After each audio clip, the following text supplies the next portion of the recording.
Ahora sí, vamos a profundizar en esta situación. Tomamos contacto con Colombia. Allí está el periodista político Daniel Pacheco. ¿Cómo una situación en apariencia doméstica termina escalando a este punto, obligando a Petro a realizar el anuncio que recién observábamos? Pacheco, buenas tardes. Hola Pablo, ¿qué tal? ¿Cómo estás?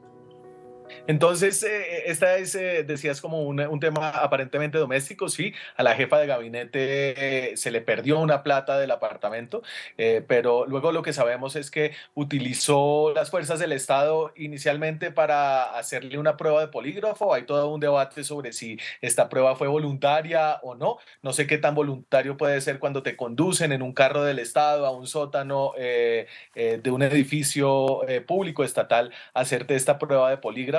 La revelación más problemática que se dio ayer fue la de que hubo unas interceptaciones ilegales a las dos empleadas de Laura Sarabia, que es la joven jefe de gabinete de Gustavo Petro, su mano derecha en la presidencia. El presidente la ha apartado del cargo, como ustedes pusieron ahí, para que se dé una investigación, y está la pregunta abierta de si ella fue la que dio la orden de hacer esas interceptaciones ilegales, un tema con el que Colombia tiene una larga y problemática historia de abuso de las fuerzas estatales y ruptura de la democracia para escuchar a políticos, magistrados y otros miembros de la sociedad civil.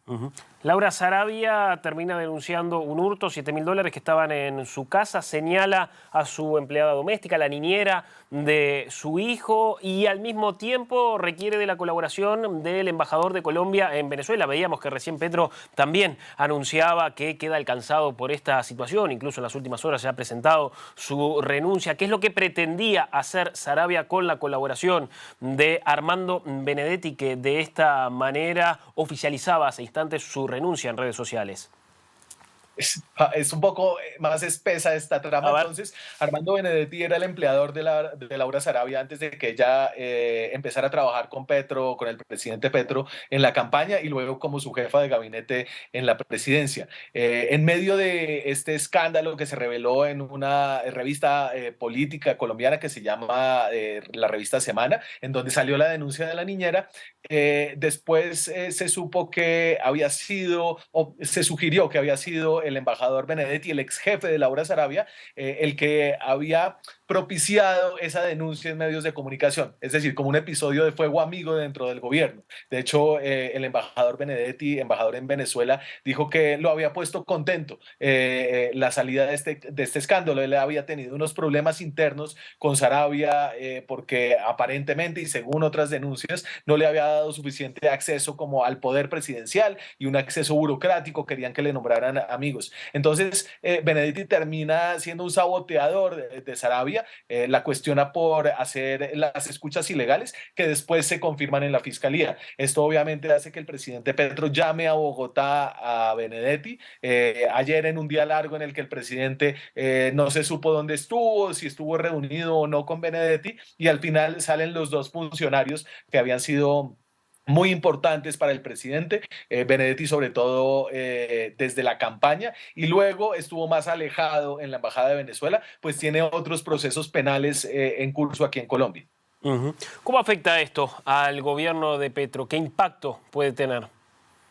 En la silla vacía, el medio para el que trabajo, el análisis principal que hicimos es que el gobierno y la figura política del presidente Gustavo Petro había sido la del perseguido político. Él fue destituido cuando fue alcalde. De hecho, su lucha armada anterior en el M-19 se presenta como la lucha de un grupo que quería defenderse de un golpe de Estado. Incluso ahora la llegada de su gobierno había denunciado lo que ahora llaman un golpe blando en contra de su gobierno por unas decisiones de entidades de control en el país. Entonces, era una postura y una narrativa de un gobierno perseguido. Ahora, con esta revelación de que hubo unas escuchas ilegales, está aún por determinarse de quién las ordenó, pero pues todo apunta a que si fueron las empleadas de Sarabia la que se le perdió la plata, pudo haber sido ella. Este gobierno se convierte en un perseguidor, y esta imagen del gobierno perseguidor es una imagen que han tenido muchos otros gobiernos vimos en el pasado en Colombia,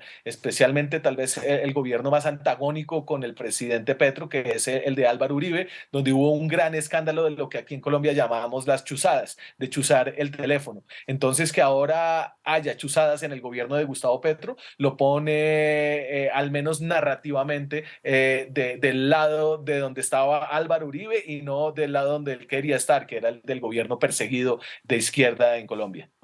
¿Cómo afecta al gobierno en lo diario la salida de Sarabia del gobierno, del gabinete? Está obviamente por verse, pero Sarabia era una asesora muy cercana, era la mujer que tenía con sus 29 años y todo, la interlocución con el gabinete presidencial.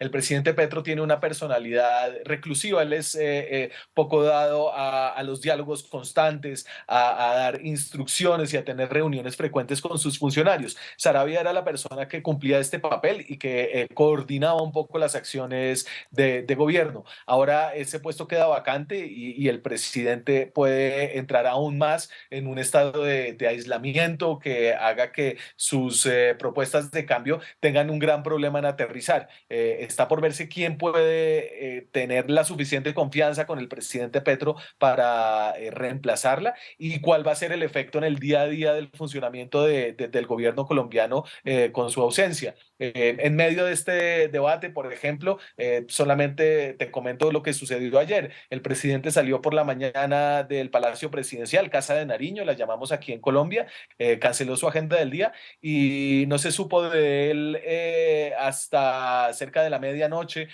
cuando algunos medios revelaron que estaba en una reunión privada en un apartamento en Bogotá con Sarabia y Benedetti, ¿no? Es decir, a Petro tiene esta tendencia a no estar presente y su jefa de gabinete era la que suplía esa presencia en las tareas del día a día.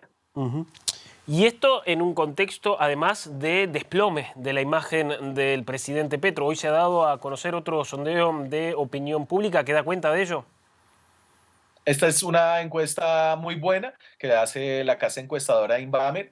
Es una encuesta amplia con una metodología robusta y muestra una caída muy importante en su imagen, ¿no? Ya está en unos niveles que son similares a los que dejó su muy impopular predecesor, el presidente de centro derecha Iván Duque. Y nada más a 10 meses entrado en un gobierno que ya ha tenido dos grandes crisis de gabinete y ahora vive una crisis política de una magnitud grande que además es una crisis política que la gente entiende. Esta no es una crisis encumbrada de la política donde cambias unos ministros porque no se habían ajustado a las expectativas técnicas de los propósitos del gobierno. No, aquí estamos hablando de una mujer que mandó o presuntamente podría haber mandado a intervenir a dos empleadas de su casa porque se le perdió además una suma que aún es indeterminada de dinero, ¿no? Algunos hablan de una suma mucho mayor, lo que abriría otra cantidad de preguntas acerca de cómo es que había obtenido ese dinero y evidentemente abriría un proceso por posible corrupción dentro de Casa de Nariño también. Pacheco, gracias por estos minutos y por estas explicaciones. Ha sido muy amable. Con gusto. Que pase bien. Era Daniel Pacheco, editor y periodista político colombiano, dando cuenta de esto que está alcanzando a esta hora al gobierno que lidera Gustavo Petro.